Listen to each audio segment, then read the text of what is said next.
ఉన్న బంగారాన్ని విడిపించి ఆ రోజు ఆన్లైన్ రేటుకే మేము కొంటాం. Sharma gold company. రాశి ఫలాల గురించి ఒక్కసారి నాకు వివరిస్తారా మీరు? మొట్టమొదటి ఏ రాశి గురించి చెప్తారు? తప్పకుండా. ఇప్పుడు ఇది మనకు వచ్చేది 2025 ఆంగ్ల సంవత్సరాది. ఓకే. అంటే కొంతమంది విమర్శించారు 24 కదా, 24 25 అదే 25 ఆంగ్ల సంవత్సరాది. అంటే మనం ఇంగ్లీష్ క్యాలెండర్ అంటే 25లో వచ్చేది 25 ఆంగ్ల 25 కదా, జనవరి 1 25. ఓకే. జనరల్ గా మనము అంటే మరి మీరు ఉగాది నుండి ఎందుకు చెప్పట్లేదు అంటే చాలా మంది ఉగాది వరకు కూడా ఆగట్లేదు, జనవరి 1 కూడా ఆగట్లేదు, డిసెంబర్ నుండి నవంబర్ నుండి అడుగుతా ఉన్నారు అందరూ. ఓకే.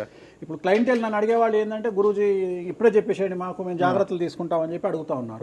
సో అందుకనే 2025 సంవత్సరం ఆంగ్ల సంవత్సరాది అంటే జనవరి 1 నుండి ఎలా ఉండబోతుంది అనేది మనం ఒకసారి చూసుకుంటే, అన్నిటికంటే ముఖ్యంగా ఈ వచ్చేటువంటి సంవత్సరం పేరు శ్రీ విశ్వావసునామ సంవత్సరము. విశ్వావసునామ సంవత్సరము. సో రాబోయేటువంటి ఎందుకు గురుగారు అది వస్తుంది పేరు 60 సంవత్సరాల్లో ప్రతి సంవత్సరం ఒక్కొక్క పేరు వస్తుంటది. పేరుతో ఏం స్పెషాలిటీ లేదు. క్రోధినామ సంవత్సరం అనే నెగిటివ్ అట్లా ఏం లేదు.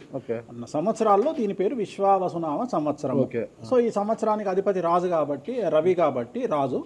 సో రవి మనకు కమాండ్ చేస్తూ ఉన్నాడు కాబట్టి ఈ సంవత్సరం అతి ముఖ్యమైన విషయం ఏంటంటే రాజకీయంగా దేశవ్యాప్తంగా రాష్ట్రాల వ్యాప్తంగా పెను సంచలనాలు నమోదవ్వడము ఈ సంవత్సరం 2025 సంవత్సరం లక్షణాలు. ఎందుకంటే రాజుల మధ్యన రాష్ట్రాల మధ్యన గొడవలు, మరీ ముఖ్యంగా కొంతమంది ప్రముఖ రాజకీయ నాయకులకు మృత్యుగండము, అలాగే అన్ని రంగాలలోకి సెలబ్రిటీలు, సినిమా ఇండస్ట్రీ, రాజకీయము, బిజినెస్, ఎనీ ఇండస్ట్రీ, యువకులు, మరి ముఖ్యంగా మగవాళ్ళు యువకులు 40 సంవత్సరాల వయసులోపు ఉండే వాళ్లకు కార్డియాక్ అరెస్ట్లు అనేటివి ఈ సంవత్సరం అతి ముఖ్యమైన విషయం. ఎందుకంటే ఆల్రెడీ మనం చూస్తున్నాం ఇప్పటికే, కానీ వాటి తీవ్రత పెరిగే అవకాశం ఉంది. కారణం ఏంటంటే రవి కమాండ్ చేస్తూ ఉన్నాడు కాబట్టి. రవి అంటే చర్మము, హార్ట్, కళ్ళు, ఎముకలు. సో కరోనా లాంటి అంత పెద్దది కాకపోయినా ఒక సమస్య, ఒక వైరస్ మళ్ళీ ప్రపంచాన్ని బాధించే అవకాశం ఉంది. అది మరీ ముఖ్యంగా చర్మం మీద దాడి చేసే అవకాశం ఉంది. అంటే చర్మానికి సంబంధించినటువంటి ఒక సమస్యల బారిన పడి ఈ సంవత్సరము జనాలు వైరస్ బారిన పడే అవకాశం ఉంది మరీ ముఖ్యంగా. అలాగే ఇప్పుడు ఇంచుమించు 40 సంవత్సరాల లోపు యువకులకు కార్డియాక్ అరెస్ట్ అనేటువంటివి జరిగే అవకాశాలు కనిపిస్తూ ఉన్నాయి. అలాగే ఈ సంవత్సరం గుండెపోటు వల్ల మరణాల సంఖ్య చాలా ఎక్కువ. ఇదంతా 2025 జనవరి నుంచి ఎగ్జాక్ట్లీ. అలాగే ఈ సంవత్సరము ఎండల తీవ్రత చాలా ఎక్కువ, విపరీతమైనటువంటి ఎండలు ఉండే అవకాశం ఉంది. అలాగే ఈ సంవత్సరాలు ప్రపంచవ్యాప్తంగా అగ్నిపర్వతాల పేలుడు అనేటువంటిది ఈ సంవత్సరం గమనించాల్సినటువంటి విషయం. అలాగే ఈ సంవత్సరం మంచు పర్వతాలు కరగడం వల్ల వాతావరణంలో మార్పులు గమనించాల్సి ఉంటుంది ఈ సంవత్సరం. అలాగే అమెరికా దేశానికి విపరీతమైనటువంటి గాలి తుఫానులు, వరదలు ఈ సంవత్సరం కనిపిస్తూ ఉన్నాయి. అలాగే 1-2 దేశాల మధ్యన యుద్ధ వాతావరణం ఖచ్చితంగా ఉండి తీరుతుంది, లేదా యుద్ధం జరుగుతున్నాయి కదా, అది ఇంకా పెరుగుతుంది. ఇప్పుడు ఉన్నదానికంటే తీవ్రత పెరుగుతుంది అనేది. అలాగే మనకు 2025 సంవత్సరంలో సెప్టెంబర్ 7వ తేదీ 2025 సంవత్సరం ఆదివారం రాహుగ్రస్త సంపూర్ణ చంద్రగ్రహణం ఏర్పడుతుంది. ఇది కుంభరాశికి వ్యతిరేకమైన ఫలితాలు ఇస్తుంది. అలాగే వచ్చే సంవత్సరం అంటే 2025 సంవత్సరంలో మే 9వ తేదీ నుండి సరస్వతి నదికి పుష్కరాలు అనేటువంటివి ఏర్పడతా ఉన్నాయి. ఈ సంవత్సరము రాజకీయ నాయకులకు సంబంధించి మరీ ముఖ్యంగా ఇందాక మనం మాట్లాడుకున్నట్టుగా పవన్ కళ్యాణ్ గారికి ఏలినాటి వెళ్ళిపోతుంది. అలాగే లోకేష్ గారి జాతకరీత్యా, పవన్ కళ్యాణ్ గారి జాతకరీత్యా విపరీత రాజయోగం అనేటువంటిది కనిపిస్తూ ఉంది. జగన్మోహన్ రెడ్డి గారికి లేదా రాజయోగం వల్ల? ఇప్పుడు లేదు, ఈ సంవత్సరం లేదు. అంటే 2025 సంవత్సరంలో లేదు. 29 కన్నా ఉందా? అది మన తర్వాత మాట్లాడుకో. ఓకే. 25లో మాత్రము నేను అనేది ఏంటంటే ఇప్పుడున్న స్థాయి కంటే వీళ్ళిద్దరికి ఇంకా పై స్థాయికి వెళ్లే అవకాశం ఉంది, లోకేష్ బాబు గానీ పవన్ కళ్యాణ్ గారు కానీ. అదే నాకు అర్థం కావడం, వాళ్ళిద్దరు మంత్రులే, నాకు అర్థం కాదు. ఇంకా ఇప్పుడు ఉన్నటువంటి పదవుల కంటే కూడా గొప్ప పదవులను వీరు పొందేటువంటి అవకాశాలు కనిపిస్తున్నాయి. రాజ్యసభ తీసుకెళ్ళిన కేంద్రానికి వెళ్తారా? కేంద్ర మంత్రులు అవుతారా? కేంద్ర మంత్రులు వెళ్తారా? పెద్దదే కదా, కేంద్ర మంత్రి అనేది పెద్దది కదా. సో అది ప్రభాస్ గారి జాతకంలో చాలా అనుకూలమైనటువంటి ఫలితాలు, శుభవార్తలు వినేటువంటి అవకాశాలు కనిపిస్తా ఉన్నాయి. వివాహం అవుతుందా చెప్పలేము, ఎందుకంటే తులారాశి కాబట్టి వివాహం కావచ్చు. సో ఫ్యాన్స్ కి ఇది పండగనే, పెద్ద పండగనే. ఓకే. సో ఇది ఓవరాల్ గా ఇంకా బేసిక్ డీటెయిల్స్, అంటే ఓవరాల్ 2025లో ఎలా ఉంటుంది. సో ఇప్పుడు మనం రాశుల గురించి కనుక తీసుకున్నట్లయితే ఎలా ఉంది, రెమెడీస్ ఏంటి? ఎస్. సో 6వ రాశి కన్యారాశి.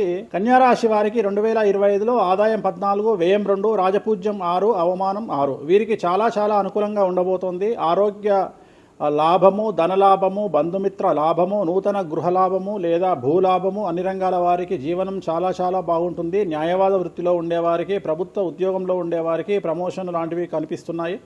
విద్యార్థులకు విదేశీ యానము, విదేశాల్లో చదువుకునే విద్యార్థులకు ఉద్యోగ అవకాశాలు గోచరిస్తూ ఉన్నాయి. మరీ ముఖ్యంగా వ్యాపారస్తులకు విశేషించి లాభదాయకంగా ఉండబోతోంది. అలాగే పెళ్లి కానటువంటి అమ్మాయిలకు ఈ సంవత్సరం ఖచ్చితంగా వివాహ యోగ సూచనలు గోచరిస్తూ ఉన్నాయి. అలాగే సంతానం లేని వారికి సంతాన యోగం, ఉద్యోగ యోగం కనిపిస్తూ ఉంది. ఈ సంవత్సరం గోచరిస్తూ ఉన్నాయి. ఎలా తీసుకున్నా ఈ సంవత్సరం కన్యారాశి జాతకులకు పూర్తి స్థాయిలో అన్ని రంగాల వారికి అనుకూలమైన ఫలితాలు ఉండబోతున్నాయి. అన్ని రంగాలలో ఉండే వారికి మరియు ముఖ్యంగా రైతులు, వ్యాపారస్తులు, ఉద్యోగస్తులు, విద్యార్థులు, స్త్రీలు అందరికీ కూడా ఈ సంవత్సరం అనుకూలమైనటువంటి ఫలితాలు కన్యారాశి జాతకులకు ఉండబోతున్నాయి. వీరికి ఎటువంటి దోష నివారణలు అవసరం లేదు. అన్నీ మీరు 12 రాశుల గురించి చెప్పారు గురుగారు. అట్లా ఎక్కువగా ఒక పూజ మాత్రం ఎక్కువగా చెప్పారు, చాలా మందికి కూడా చెప్పారు. తిరునల్లారు శనీశ్వర ఆలయం, శని ఎఫెక్ట్. ఓకే, ఎక్కువ మందికి తిరునల్లారు చెప్పినా అక్కడ ఎంత 450 రూపాయలు ఉంటుంది పూజ. అది తిరునల్లారు పాండిచ్చేరిలో ఉంటుంది. అక్కడికి వెళ్ళి పూజ చేసుకుంటే సరిపోతుంది. ఇది పేరును బట్టి ఈ రాశుల ప్రకారం ఇలా ఉంటుందని మీరు రాశారా, లేకపోతే వాళ్ళ డేట్ ఆఫ్ బర్త్ ప్రకారం? నక్షత్రం బట్టి, నక్షత్రాలు. ఓకే, నక్షత్రాలు వాళ్ళకి అర్థమైపోతుంది. వాళ్ళ నక్షత్రాన్ని బట్టి. అశ్విని నక్షత్రం మేషరాశి, భరణి నక్షత్రం మేషరాశి, పుష్యమి నక్షత్రం కర్కాటక రాశి. మీ రాశి నా రాశి ఒకటే. నా రాశి ఏదో నాకు తెలియదు గురుగారు. మీది వృశ్చిక రాశి. మీది అదేనా? మరి ఎలా గురుగారు ఈ మధ్యన బాగానే ఉందంటారు? మనకు బాగుంది. ఇంకా మన రచనే, ఇంకా రచనే రచనే. ఇక ఎట్లా రచ్చ ఇంత వివాదాలు అవుతున్నాయి, ఏం కథ అసలు? ఇంకా లైఫ్ అన్నప్పుడు ఇప్పుడు రేవంత్ రెడ్డి ఉన్నాడు. రేవంత్ రెడ్డి ఎన్ని కష్టాలు అనుభవిస్తే సీఎం అయినాడు అంటే ఇక కష్టం తర్వాత సుఖం రెడీగా ఉంటుంది. ఓకే, ఇప్పుడు కష్టపడ్డారు కాబట్టి మీకు సుఖం ఉంది అంటారు. మీకు కాదు, మళ్ళీ మీకు మనకు అందరికీ. ప్రతి మనిషి జీవితంలో పండ్లున్న చెట్టుకే రాయి దెబ్బలు, అంతేగాని పళ్ళు లేని చెట్టుని ఎవడు పట్టించుకుంటాడు? పళ్ళు ఉంటేనే దాన్ని రాయి చేస్తారు. అట్లనే మనం కూడా అంతే అండి. వేణుస్వామి అంటే పూజలకు పెట్టింది పేరు. పెద్ద పెద్ద రాజకీయ నాయకులకు, ముఖ్యమంత్రులకు, కేంద్ర మంత్రులకు, పెద్ద పెద్ద వాళ్ళకు కూడా ఇక్కడ కాదు, మీరు అబ్రాడ్స్ కూడా వెళ్ళి పూజలు చేసి వస్తున్నారు. చాలా కాస్ట్లీ స్వామి, చాలా గొప్ప పూజలు చేస్తుంటారు, అంత పవర్ఫుల్ పూజలు. అంటే ఇప్పుడు మీరు చేస్తున్న పూజల మహిమ వల్లనే మీ మీద ఇన్ని వివాదాలు వచ్చినా కూడా మీరు బయటపడగలుగుతున్నారు. 100% పర్ఫెక్ట్. ఇక దానికి ఆన్సరే లేదు. ఇక ఇప్పుడు మనం కొట్లాడాలంటే 10 రకాలు ఉంటాయి, మనం కొట్లాడతలేము. అందుకనే మనం ఒకటే, మన పూజల్ని మనం నమ్ముకుంటున్నాం అంతే, అమ్మవారిని నమ్ముకుంటున్నాం. ఇప్పుడు ఒక్కొక్క సమస్యకి ఒక్కొక్క అమ్మవారు పరిష్కరిస్తుంది దశమహావిద్యల్లో. మనం అదే చేస్తున్నాం. ఇప్పుడు నేను ఒకటే మాట చెప్తా, కాంట్రవర్సీస్ వచ్చినాయి, మీరు అడిగినరు, ఎన్ని సమస్యలు వచ్చినాయి. జనాలు ఏం ఆలోచిస్తారంటే వేణుస్వామి ఈ సమస్యల నుండి బయటపడతాడా, పడితే ఎలా పడతాడు? నేను ఒకటే అనుకుంటున్నా, ఇంతమందికి పూజలు చేసి వాళ్ళ సమస్యల నుండి బయటపడడానికి ప్రయత్నించే నేను నాకు వచ్చిన సమస్యను కూడా అదే పూజల ద్వారా బయటపడడానికి ప్రయత్నం చేస్తున్నాను. అంటే వివాదాలు చుట్టుముడుతున్నాయి, సోషల్ మీడియాలో వైరల్ అవుతున్నాయి, ఉమెన్ కమిషన్ మీ మీద ఫిర్యాదులు చేశారు. ఇన్ని చేసినా కూడా ఎక్కడా మీకు ఉచ్చు బిగుసుకోవడం లేదు, బయటపడుతున్నారు. అంటే ఇది మీ పూజల మహిమనా, లేకపోతే ఏమన్నా బ్రైబ్ చేస్తున్నారా? అమ్మవార్లు ఇప్పుడు ఉదాహరణ, మనం తెలుగు రాష్ట్రాల్లో ఉంటాం, వెంకటేశ్వర స్వామి వారు అంటే మనకు తెలుసు. ఇప్పుడు తమిళనాడులో పెరుమాళ్ అంటారు వెంకటేశ్వర స్వామిని. అదే నార్త్ ఇండియాకి వెళ్తే బాలాజీ అంటారు. వాళ్లకు బాలాజీ అంటే చాలా భయం. అలాగే మన రాష్ట్రంలో మనకు తెలిసిన వాళ్ళకి కామాఖ్యలో ఉండే అమ్మవారు అంటే భయం. కానీ తెలియని వాడికి భయం ఉండకపోవచ్చు, వాడు ఇష్టం వచ్చినట్టు కామెంట్ చేయొచ్చు అమ్మవారు. చాలా మందికి మీరంటే భయం అనుకుంటా, అంటే మనం చేసే పూజల వల్ల ఉండొచ్చు. ఓకే, నేను అనేది ఏంటంటే, నేను చేసే అదే ఇందాక మనం మాట్లాడుకున్నప్పుడు అదే చెప్తున్నా, వామాచారంలో పూజలు చేయాలంటే భయపడతారు. కారణం ఏమిటి అంటే ఖచ్చితంగా మందును ముట్టుకోవాలి, నాన్ వెజ్ను ముట్టుకోవాలి. దానికి వీళ్ళు చేసే పూజలు అడ్డుపడతాయి. అంటే వీళ్ళు సమాజంలో భయపడతారు కాబట్టి వీళ్ళు వాటి జోలికి పోరు. తాంత్రిక పూజలు లాగా ఉంటాయి మీరు చేసే తాంత్రిక తంత్ర మార్గం అంటారు దాన్ని. శ్రీకాళహస్తిలో కాదు శ్రీకాళహస్తిలో రావుకేతు పూజ చేయించుకున్నారు కదా, తాంత్రిక పూజలే అది. నిమ్మకాయ పెడితే తంత్రమే, గుర్తుపెట్టుకోండి. నిమ్మకాయ ఎక్కడ పెట్టినా తంత్రమే. మిమ్మల్ని కాపాడుతోంది మీరు చేస్తున్న పూజల మహిమే. అంతే అంతే అంతే, వాళ్ళే చూసుకుంటారు. నేను అనే పాయింట్ ఏంటంటే, నేను ఒకటే చెప్తున్నానండి, తప్పు చేస్తే నన్ను అమ్మవారు సర్వనాశనం చేస్తుంది. ఓకే, అమ్మవారిని విమర్శిస్తే వాళ్ళ సంగతి అమ్మవారు చూసుకుంటది. అంతేనా? అంతే. ఇక నాకు అవసరం, నేను కొట్లాడను చెయ్యను, నాకు అనవసరం, నాకు లొల్లే వద్దు. నాకు నేను దేవుళ్ళని నమ్ముకున్నా, నా పని అదే. నాకు హిమాచల్ ప్రదేశ్ కామాఖ్య కాకపోతే, బాగాలముఖి కాకపోతే, తారాపీఠ పోతే, ఇప్పుడు మన తారాపీఠ పోయి వచ్చిన. చాలా మందికి తెలియదు, తారాపీఠ అని కలకత్తా నుండి 300 కిలోమీటర్లు ఉంటుంది. మీరు కావాలంటే గూగుల్ చేయొచ్చు. తారాపీఠ అని అమ్మవారు అండి. ప్రతిరోజు శ్మశానంలో ఉంటుంది అమ్మవారు, ఒరిజినల్ శ్మశానంలో ఉంటుంది. ప్రతిరోజు అమ్మవారికి ప్రసాదం అంటే డెడ్ బాడీ దహనం అయినాకనే అమ్మవారికి నైవేద్యం పెడతారు. అంత పెద్ద ప్రసిద్ధమైనటువంటి దేవాలయం. అమ్మవారు శివుడికి పాలిస్తూ ఉంటుంది. తారాపీఠ అంటుంది దాన్ని. శ్మశానంలో ఉంటుంది. ఆమె జనరల్గా ఎవరైనా సరే ఎందుకు పూజ చేస్తారు ఆమె అంటే, జీవితంలో మనం వెళ్తూ ఉన్న సందర్భంలో సడన్గా స్టక్ అయినామనుకోండి, బౌన్స్ బ్యాక్ అవ్వడానికి పనిచేస్తుంది. అంటే ఉదాహరణ, ఒక ముఖ్యమంత్రి స్థాయి వ్యక్తి ఓడిపోయినప్పుడు, ఒక మంత్రి పోయినప్పుడు, ఒక ఐఏఎస్ సడన్గా తన జాబ్లో డిస్టర్బెన్స్ వచ్చినప్పుడు, ఐపీఎస్ డిస్టర్బెన్స్ వచ్చినప్పుడు ఈ పూజ కనుక అమ్మవారిని దర్శించుకుంటే ఒక్కసారి మళ్ళీ వాళ్ళు బౌన్స్ బ్యాక్ అవుతారు.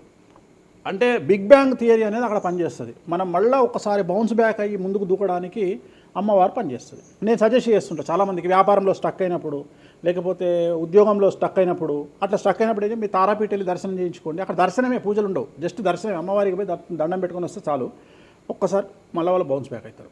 ఒక్కటే ఒక పాయింట్కి నాకు ఆన్సర్ చెప్పి ముగించేసా, చాలా కాలాతీతమైంది. చివరికి ఇరికిస్తున్నారా ఇది? లేదు ఏం లేదు. ఇప్పుడు ఏపీలో అంటే గత ప్రభుత్వ హయాంలో, వైసీపీ హయాంలో వీళ్ళ మీద కేసులు పెట్టారు. ఇప్పుడు వీళ్ళ అధికారులు వీళ్ళ మీద కేసులు పెడుతున్నారు కదా. ఈ కేసుల పరంపర ఇలా కొనసాగి జగన్మోహన్ రెడ్డి గారు జైలుకి వెళ్ళే అవకాశం ఉంది. వచ్చే సంవత్సరం మే 9వ తేదీ వరకు అవకాశం ఉంది, దాటితే లేదు. ఇది ఓవరాల్గా వేణుస్వామి గారు ఇచ్చారు. మీకు ఏదైనా అనుమానాలు ఉన్నా డైరెక్ట్గా వేణుస్వామి గారికి ఫోన్ చేయండి, మీ అనుమానాలను నివృత్తి చేసుకోండి. థ్యాంక్ యూ గురుగారు, నమస్తే. ఓకే, ఓం నమో వెంకటేశాయ.